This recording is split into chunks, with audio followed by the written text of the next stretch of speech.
Hello guys, आज मैं आपको पेडागोजी के क्वेश्चन कराऊंगी जो 3 जनवरी 2022 को आए हुए क्वेश्चन हैं। देखिए आप, पहला क्वेश्चन, विद्यार्थियों द्वारा कक्षा में पूछे गए प्रश्न हमारे शहर इतने गंदे क्यों हैं को संबोधित करने के लिए शिक्षिका इस पर विभिन्न दृष्टिकोण उपलब्ध करवाने का निर्णय लेती है। निम्न में से कौन सी सबसे उपयुक्त युक्ति होगी? ऑप्शन ए,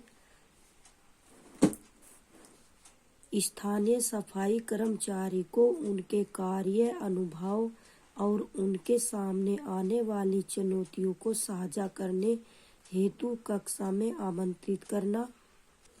ऑप्शन बी, ठोस अपशिष्ट पदार्थों के प्रबंधन पर एक वृत्त चित्र दिखाना। ऑप्शन सी, कम से कम एक सप्ताह तक हर रोज विद्यार्थियों से उनकी कक्षा को साफ करने के लिए कहना। ऑप्शन डी, स्वास्थ्य के महत्व पर भाषण का आयोजन करना। आंसर देखिए आप, इसका आंसर होगा ऑप्शन बी, स्थानीय सफाई कर्मचारी को उनके कार्य अनुभव और उनके सामने आने वाली चुनौतियों को साझा करने हेतु कक्षा में आमंत्रित करना।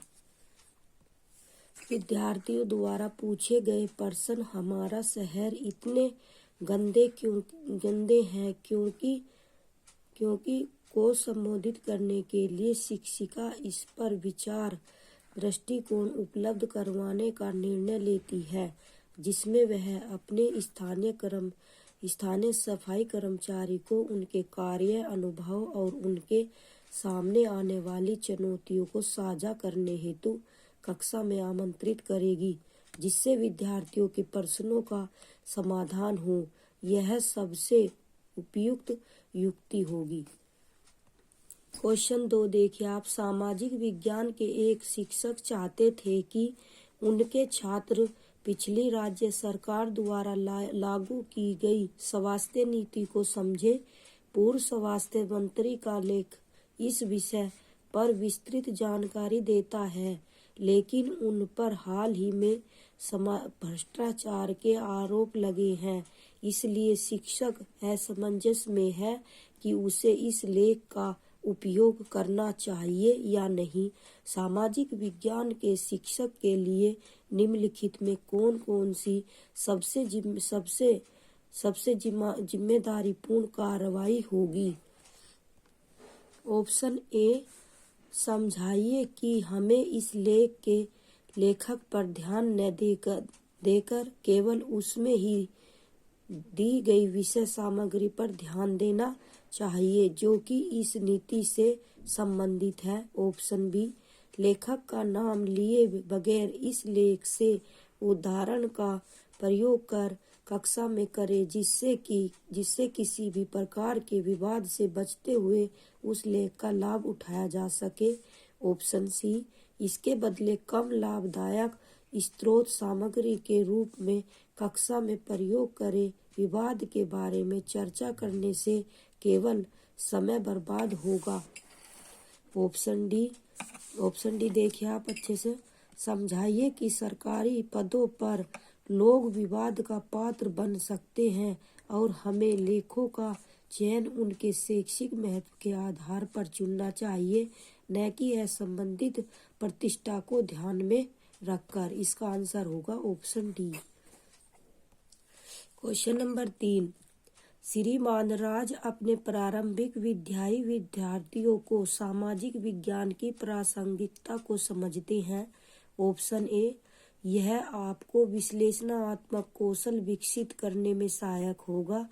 ठीक। ऑप्शन बी, एक अंतर संबंधित विश्व में समायोजन के लिए विभिन्न संस्कृतियों का आदर या कद्र करने की आवश्यकता है। ऑप्शन सी, तुम्हें सामाजिक वास्तविकताओं से लैस होना होगा।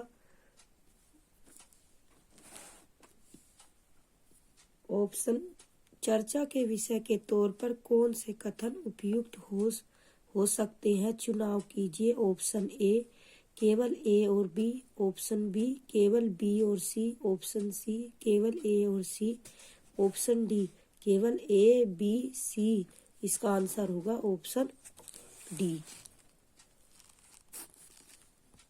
एक्सप्लेनेशन देखिए आप। श्रीमान राज अपने प्रारंभिक विद्यार्थियों को सामाजिक विज्ञान की प्रासंगिकता को समझाते हुए बताते हैं कि यह आपको विश्लेषणात्मक कौशल विकसित करने में सहायक होगा। एक अंतर संबंधित विश्व में समायोजन के लिए विभिन्न संस्कृतियों का आदर कद्र करने की आवश्यकता है तथा तुम्हें सामसाहिक वास्तविकताओं से लैस होना होगा, क्योंकि सामाजिक विज्ञान समस्त समाज के लोगों के जीवन का अध्ययन है, उस समाज का जिसका हर व्यक्ति एक अंग होता है। क्वेश्चन नंबर 4, सामाजिक विज्ञान परियोजना करते हुए निम्न में से कौन सा प्राथमिक स्रोत के प्रयोग की ओर संकेत देता है? ऑप्शन ए समाचार पत्रिका पढ़ना, ऑप्शन बी फीचर फिल्म देखना, ऑप्शन सी एक वृत्त चित्र देखना, ऑप्शन डी एक ऐतिहासिक स्मारक का भ्रमण पर परीक्षण करना। इसका आंसर होगा ऑप्शन डी।